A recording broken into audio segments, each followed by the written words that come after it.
Elves on shelves. They're a thing. Hey, friends, your old pal Barkey Dog here, back with more Christmas action. Christmas is built on traditions, am I right? And usually these traditions go back decades. If there's one newer tradition that came along in the last 20 years or so, it would be Elf on a Shelf, the fifth columnists of Christmas.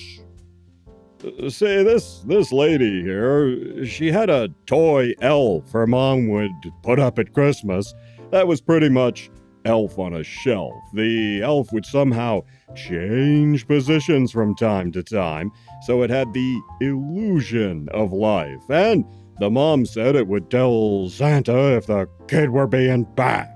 The lady would tell the tale of the elf to her own kids and put it up at Christmas herself. One day, years later, one of her daughters got the idea to write a children's book based on this story, and that brought us Elf on a Shelf. And they've probably made serious bank off of it ever since, leading to other books, these Elf on a Shelf toys, and animated specials. And we're going to take a look at some of these specials right now.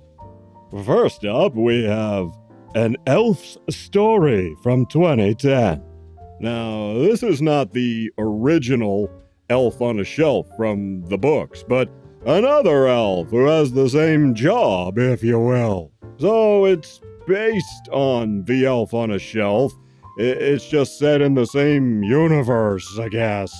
So this here elf is getting ready for his assignment. See, how this works is that these elves are assigned a family, right? Then they show up at the family's house and try to promote Christmas cheer and all of that. Only they can't move or talk or anything when humans are around. That's against the rules. They have to appear to be inanimate, so the joy of Christmas comes from within people and not from outside intervention. Once given a name by the family, like Snowflake or Tinsel Pants or Gingerbread Ass or whatever, they are imbued with magic, allowing them to fly and do other things. Each night, they fly back to the North Pole and report to Santa if the kids are behaving. So if you don't behave, they'll drop a dime on you and rat you out to Santa. Well, our elf gets a tough case. A child who, for some reason, no longer believes. His family does, but he doesn't. So our elf here has to figure out a way to win the kid over without breaking the rules. What this is a soft commercial for the Elf on a Shelf products. In the same way G.I. Joe and Transformers and Care Bears cartoons were for their respective toy lines. We even see the elves packaged up the way an elf on a shelf would look if you bought it in a store. I gotta say, this one is really thin. The CGI hellscape animation is okay for what it is, I guess. The songs are mostly forgettable, and the elf here, he doesn't really seem to do anything for this kid. The kid figures stuff out all for himself. We even see the elf accidentally injured in a fall, and his friends whisk him away to an elf hospital. Does that mean if you tore the head off an elf on the shelf, you'd be killing him? Well, anyway, I didn't hate the characters. I like this girl elf, and this elf fancies himself a poet. He's a pretty bad one, but he's an elf, you know. But this isn't really anything to write home about. I've seen worse, though. This led to 3 other animated specials, all pushing toys for fans of Elf on a Shelf, primarily the elf pets. The first special has a Saint Bernard who, instead of bows, has a cask containing the goodwill of Christmas. Not to dispense to people, but it's more like a storage battery. Every time a kid does something good, it absorbs that Christmas cheer energy. So, in a way, it's like a vampire feeding off the emotions of people. You know, kind of like Rejak from Star Trek or the Black Lodge aliens on Twin Peaks. Only instead of fear and terror and dirty sexy times, it's the goodwill of Christmas that feeds the operation. Santa uses this energy to help augment his powers in a more cynical and commercialized world that leads people not to be as nice to each other.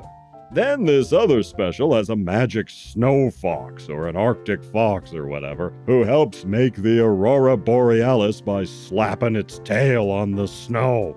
This has two uses. First, it helps Santa travel without being seen.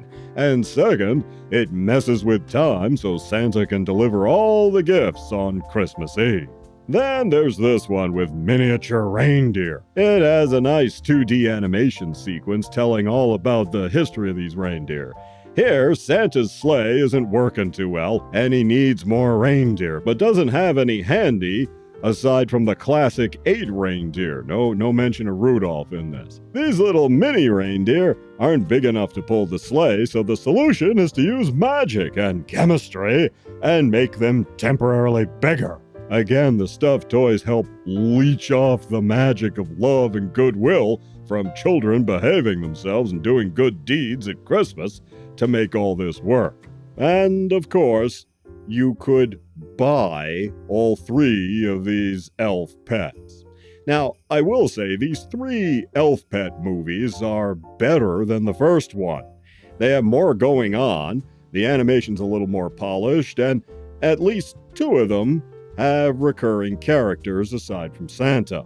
So, to be fair, it's all pretty cool for a self-published venture with no-name brands attached to find this kind of success. It all seems rather convoluted, though, and I had questions, like, what if an elf on a shelf winds up in a broken home with an abusive parent? These elves are assigned to bring Christmas cheer, right? That's a tall order in a situation like that. And every night, these elves have to fly all the way back to the North Pole to report to Santa directly, in person. Couldn't they just, use a cell phone, an email form, or maybe some kind of magic webcam to check in? Some of these elves at Santa's workshop there wear military uniforms. Why? Why would Santa need a military force where these elves would gain rank and stuff like that? And just where do you think these elves come from? Are they like Smurfs and just magically appear under a mushroom or something? I mean, they have these boy elves and these cute girl elves. So what do you think? Do you think they just go behind a snowbank and play hide the candy game? I don't know. Now, I don't know. I'm just a dog asking questions. But for a commercial, a soft commercial, all 4 are passable cartoons. Maybe not ones you'd want to watch over and over every year, but there is at least a story to them, and they play with the concepts and how Santa's magic works in interesting and different ways. And the success of the Elf on a Shelf has also led to copycat products, or at least copycat movies. Here's one, Shelved, a horror movie from 2016. In this one, a dad brings home an elf on a shelf he got off a Temu or Wish. This one is evil, and of course, just different enough to avoid copyright infringement. This elf starts harassing the family and straight up killing people. And this movie is incredibly badly made. First off, it's in this fake widescreen letterbox format despite being shot at a different aspect ratio. So people get their heads cut off a lot of the time, and not by the elf. Also, a goodly amount of the footage isn't even in focus, And the color grading and lighting are just the worst. Looks like they weren't even trying with this one. And I felt bad for the actors. Not that they're gonna be up for Oscars or anything, but both the cast and the audience deserve better than this thing. Best avoided. Like the fruitcake your family has been regifting to each other since 1994. Well, how about another? This one is another horror picture, and it's a little better. Hell on the Shelf from 2021. Now, despite the DVD cover here, this is not the elf in question. This elf never appears. How they got away with using this, I don't know, because it's obviously the elf on a shelf figurine. This is the elf they used in the story. Well, anyway, this one is a haunted house picture. These ghost hunters are investigating this house where a little boy was killed in an accident by his twin brother 40 years ago. His ghost is haunting the place, and the realtor can't sell the thing, so they call in this team of low-rent Ghostbusters. Now, as a horror movie, this falls completely flat. It's not scary at all. It's not even remotely creepy, but I want to give them credit. This is an indie film made with a budget of only $10,000. They set out to emulate a ghost hunter pseudoscience documentary type of thing you'd see on the Discovery Channel or the History Channel. You know the kind of thing. And they really did pull that off. You'd swear it was from one of those shows. The only thing they don't do is that night vision photography where people's eyes light up. You know the thing. But everything else is here, even the standalone interviews with each of the team members. Downsides? Well, I thought the dialogue was very repetitive, and the movie is only 75 minutes, but it felt a little too long. Like they could have chopped about 10 minutes out of this thing and tightened it up. I hated the ending too, but whatever. Well, all that aside, I appreciated the effort. These guys, who also star in the thing, have made a lot of low-budget stuff. It'd be nice if, instead of cranking out that, they pooled the resources and tried to make fewer but better movies. Even so, I want to give them credit. So, what have we learned about Elf on a Shelf? Simply put, don't trust that little bastard.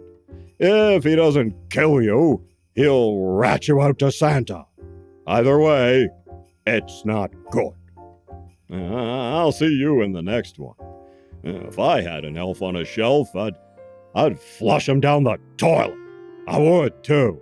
I would. Just flush that little fifth columnist out of the way, right? Wash him right out of your hair. I don't know.